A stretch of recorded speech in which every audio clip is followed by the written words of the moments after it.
Welcome back to part two of our two-part series with Dr. Travis Parry of the Make Time Institute. In part one, we covered a lot of Travis's frameworks, and now in part two, we're going to go a little bit deeper into those to hear some practical examples of how you can make it work within your business and ideal life.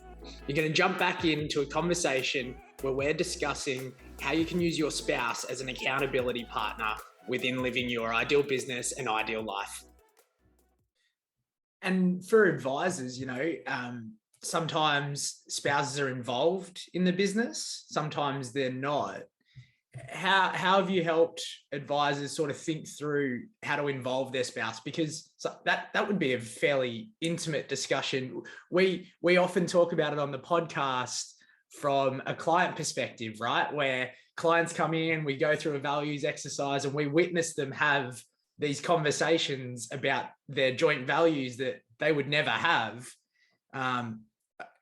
It'd be hard to argue that the same wouldn't be true for advisors going home to their own spouse. And, we hear people using our exercise to do that, but if they're not using our exercise, then where are they having that conversation? So how do you help them, or how have you seen them work through that conversation together?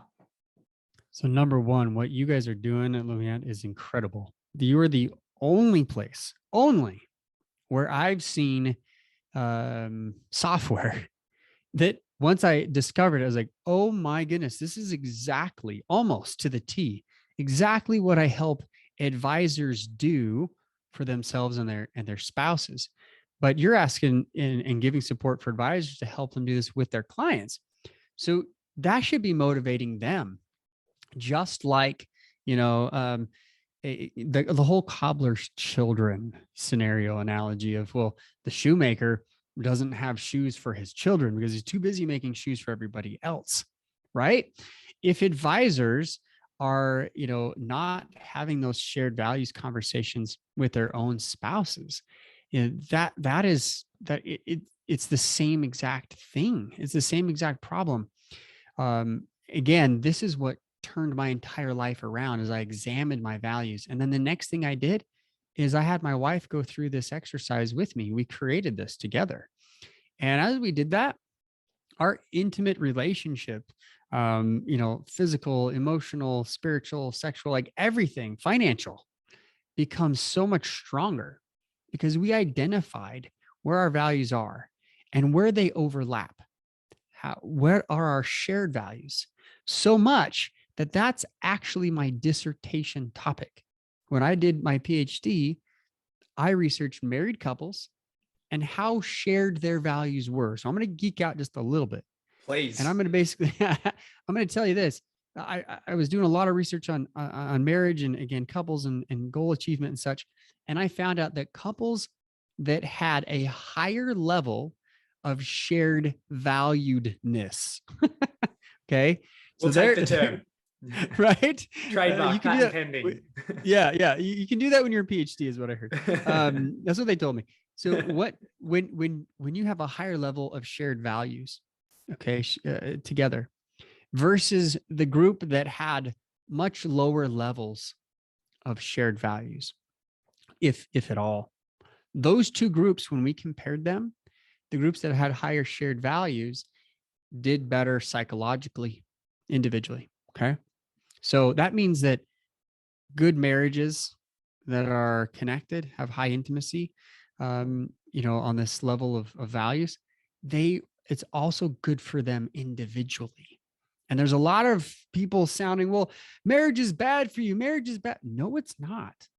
Marriage can be incredibly good if it's good, right? Now, there are problems. There's divorce, there's depression, there's abuse, there's things that happen when individuals have a bad relationship. I'm not going there. But when they have a really good connection, it's really good individually. Now, two, we found that those couples with shared values had a really high level of marital satisfaction. They liked their partner. They really enjoyed being married. Well, that's very interesting, Travis. Well, here's the third piece. We also found, not directly correlated, indirectly correlated, that couples who had the high levels of shared values also were much more likely to have shared financial goals that they achieved. So this is why it's good for advisors, because they want the same things that they're giving to their clients. They want to achieve their goals. They want to be balanced in everything they're doing. They want to scale their business. That's all part of all aspects of life. But if they're not having these conversations, it's very difficult to really navigate. And the benefits are there. Like the research is in there. I dumb it down in the book. I make it very simple, but I make a case at the end that don't do this alone. If you're stuck, you're out of balance. Start with the values exercise. Create an ideal calendar. I get deep into time management. But if you're doing it alone, you're going to continually cycle. You're going to fall off the wagon. All of my coaching that I do with clients, my financial advisors, involves their spouse. I involve them, their spouse. I don't just give lip service to it. Their spouse is involved all through the process to help them in order to keep the accountability. And what about, so that research is incredible. So thank you for geeking out for us. What about those of us that have sort of chosen a life without a spouse, or it's not part of our plans? How do I find that accountability partner? You know, do they have to share my values? Is it as easy as having a sounding board? How crucial is that part? Yeah. So first thing, most people desire to have a spouse. If they don't, currently, it's their desire. I've seen the research on it. Most people want to be married, even if they're not married, if they're living together, have a boyfriend, girlfriend, whatever. It really is in our nature. So I'm going to answer in two parts of this. Okay. The last research study that I did in my psychology degree in my master's program actually revisited Maslow's hierarchy of needs. Are you familiar with Maslow? Okay. Yeah. So most people are like, oh yeah, I know Maslow. It's a 1940s theory. It's not a law, but everybody's like, oh, let's do this with Maslow. Let's do this.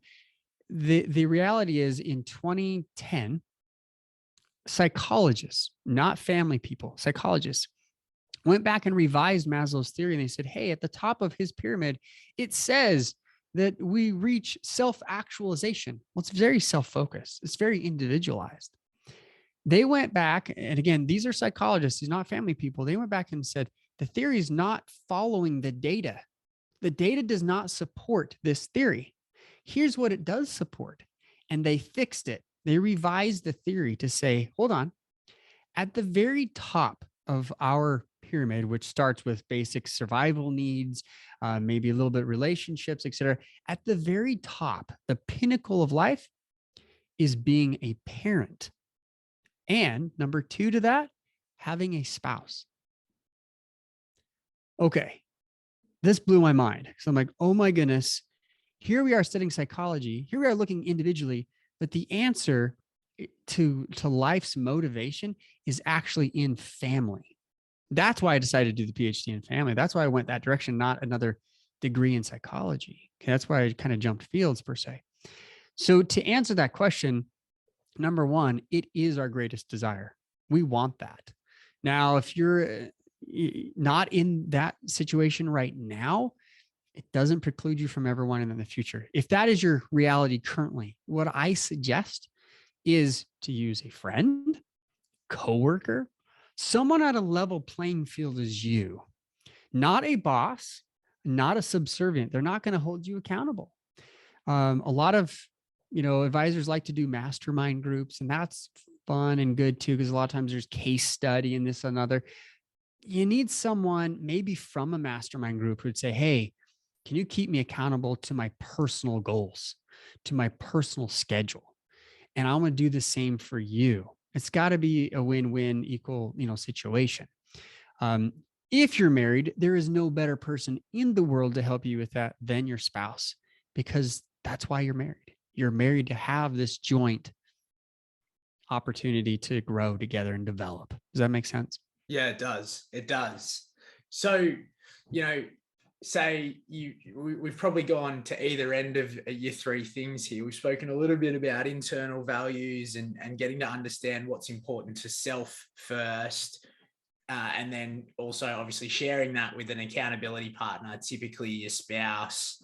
so that, they can hold you accountable and they can share those values and goals with you because of the obvious benefits. The conversation we haven't had yet is in between those two rocks is, right. Organizing yourself to do all those things, which, speaking to a lot of advisors, that control of calendar, control of what I do in a day is so important. Can you maybe talk through what some of the framework in your book around how to think about that? And for those listening, we'll link the book in the show notes as well. But talk through some of your learnings around how people go about structuring it, because I think everyone leaves a PD day going, all right, I'm going to make time for this. And then 3 days later, it just doesn't happen. Yeah. And I'll tell you why. We have done probably the most extensive research with advisors on this topic than anyone else. FPA in 2014 did a pretty comprehensive study of about 300 and some odd financial advisors about what they struggle with when it comes to time. And a lot of it just just looked up like the things that exacerbated our problems. And that was, email, social media, paperwork, compliance. Like those are the 3 or 4 that I hear every day from advisors are sucking the life out of their time. Okay. So you have to be very proactive. First of all, you have to have a mindset like, I am going to, again, I have the freedom. It's the 3 F's again, freedom to control my schedule. If they really believe that, then excellent. Then you can create a schedule. If you don't, then it's back to mindset. It's back to the psychology. It's back to your values.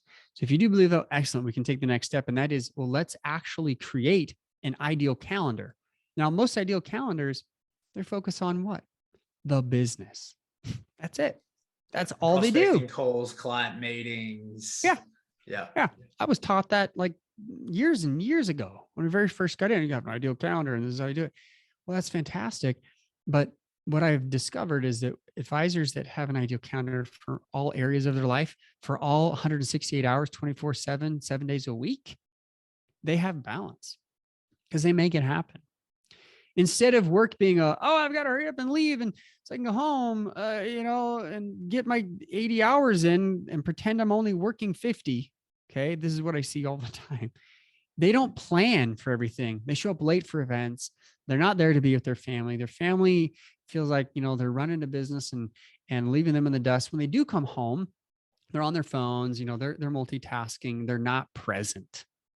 And they're basically multitasking on the people that matter the most to them. So you've got to believe that that's important. That's the whole values priorities thing we do in the first part of the book. So creating an ideal calendar, I have 10 areas of life, which I outline, and you essentially go through a prioritization exercise and you outline which areas are most important to you. Yeah, but Travis, even if I did that, like work is still going to be my number one. I'm still going to spend 40 hours there. Fine. Welcome to the club. Like we do have to work a lot. Like it's life, but 40 hours. Most advisors are working more than that. The majority of them, 3 out of 5 are working 55-hour weeks. Okay. That's not freedom, flexibility, and finances. It might just be finances. But if you can create a schedule to say, man, I only want to work 35 hours. I want to work 30 hours. Wonderful. Do it. Stick to it. If you think about it this way, most advisors are the most productive the day or 2 before they leave on a vacation. Why? Because time, so important. Like, I have a deadline. So what do? Like they do the most important things. Imagine if that's what we did every day, just did the most important things. I call this your work sweet spot. So in the book, I teach you how to identify where is that work sweet spot. How can you take your 60 hours of work that you're probably doing and squeeze 20 to 25 hours out of it? Well, most advisors, they're only doing about 20 to 25% of their work sweet spot. They should be at 80 to 90%. Okay. They're at least a third of what they should be doing. Why? Well, because they justify, I'm doing research when they're on social media. I am, which Bill Murray calls advisor porn. Okay. Like it's addicting. Like you love it because I want to help people. Right. So you justify, I do paperwork. You can pay someone $15 an hour to do that. Right. Like I do this. if you don't ever have an accountability for what you do, you'll never know what you can do to decrease the time. So track it, figure out where you spend your time, prioritize the time at work. The extra time that now you have that you say, like, okay, I'm not doing this anymore because I'm only going to work in my top 5 or 6 activities, which I call your sweet spot. Take your 5 or 6 activities, put that into your business category. And these are the only 5 or 6 things that I'm going to do, period. Say no to everything else. If you can't say no to it, at least delegate it at a very high level to someone else.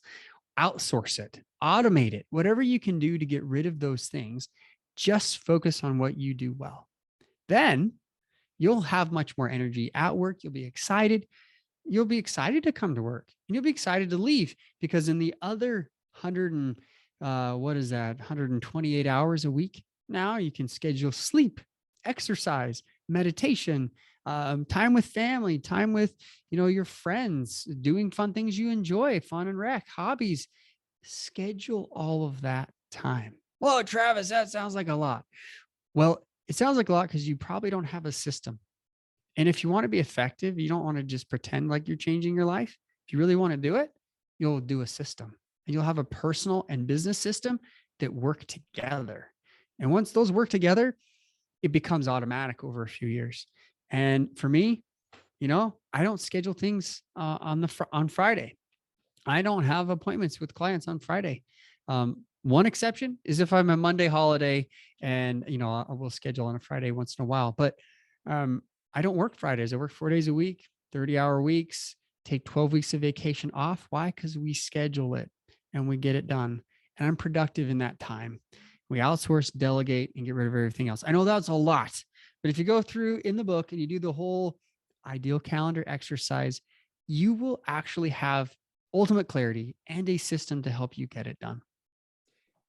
So if I can pick up on one thing there, that all sounds excellent. And no doubt this is probably rising energy for our audience, going, right, I'm going to go get it done. I'm going to outsource. I'm going to delegate. I'm going to schedule. Then the next day, paperwork that they should have delegated comes on their desk again. And you're like, it's just this one, maybe the office is changing your behaviors. How important and how is setting boundaries to those around us, to us internally, to avoid that next bit of paperwork that we probably didn't want to do. All right. So here's the psychology part. Okay. Cool. I throw this in at the end. The last chapter of the book, I talk all about fear. Most of us do things out of fear. We can set our values, but priorities, and we can be all excited, like you said, Mark. But the problem with motivation, like, I can be excited about it because I love doing this. This is my thing. I'm going to geek out on this all day long. Right. And you guys geek out on financial advising for your clients and you love it. Great. But we all know what happens. Your clients leave your office. Are they excited to do that estate plan? They're going to go work with their attorney to get their wills and trusts put in place. They're going to go meet with their accountant the next day and do their tax planning. Probably not. Why? Because they're only motivated by fear. They're only motivated. They're like, when it comes time to, oh no, we got to meet with our financial planner and he's going to ask us about those things. So we got to hurry up and do that before we get into that appointment. They're motivated by fear most of the time. Why? Because we're human beings that are emotional. And subconsciously, a lot of us have fears that are stuck. They're stuck in our subconscious that basically train our habits and behaviors. A lot of great books, Atomic Habits, 7 Habits of Highly Effective People, about getting great habits. They don't go deep enough. They don't go into the psychology of the fear trap. And what I do a lot of times, consultations with advisors, my team with advisors, is we try to identify, where are your fears? Where do they come from? Why are you doing these things? Let's try to break that cycle. Let's try to break those fears. In my next book, I'm going to go deep into that. But in this first book that we did, we just touched and scratched the surface and say, basically, there's a fear tree. This fear tree is built and has roots deep in your early childhood, a lot of times in teenage years where you're on sports teams, you don't want to let dad down. You did bad at school and your mom berated you. Like, on and on it goes. because parents, unfortunately, tend to parent out of fear. They want to get things done. They want your kids to behave.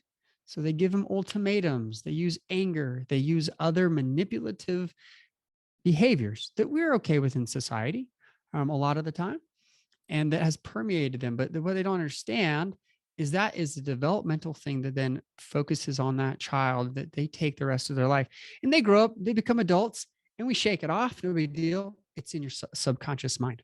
So when you go to make that hire and you go to delegate something, we may not do it because we're afraid. That person I just hired is not going to do as good as I'm going to do it. I can't hire this person. I won't have enough funds to do it. I need marketing, right? We tend to make these emotionally based decisions out of either a fear of failure, that we're going to mess up, blow it up, ruin it, or a fear of success. Making it really basic. There's a lot more to it, but it's usually those two. Fear of success. Oh man, if I become successful, people will think of me differently. Or, I might not act the way that I should act because I have a lot of money, right? If you don't believe me, look at your own clients. Fear of failure. I don't want to dump my money into the market. Look what's going on with it right now. I'm going to lose everything. Fear of success. I don't want to have too much money because then there's estate planning and accounting things I got to worry about. Like there's a fear of success there. And so sometimes they won't follow your advice. So if we go really deep into the psychology of this, Mark, I find that most advisors, they might set up these great plans. They might do all these things, but they need a lot of times a coach like myself to help walk them through it, identify where they're struggling, where their fears are, so that we can get past those. And quite honestly, that's why I'm writing book number 2. Book number 2 is on the heels of achieving balance. We're calling it balanced growth. And you can achieve balance, but if you're trying to scale and you're trying to achieve all the goals in your life and you've got a plan set up, you got to really tackle the psychology aspect of it. You've got to really dive deep and figure out and deal with your limiting blocks and beliefs and get those under control, cope with them, get rid of them eventually over time through the system that we talk about in book number 2. But that's honestly a long answer to a really precise question that I hope that the audience can kind of connect with and go, yeah, you're right, Travis. Like I do make a lot of decisions based in fears. And if you don't believe it, they're not conscious fears, they're subconscious. And they tend to control how we operate. That's awesome, Travis. You've shared so much with us on the podcast. We've covered, what are the reasons people even got into this industry in the first place? Because that reflective exercise is where we find our true purpose, our true values. We've dove really deep into the frameworks that you talk about in your book, Achieving Balance.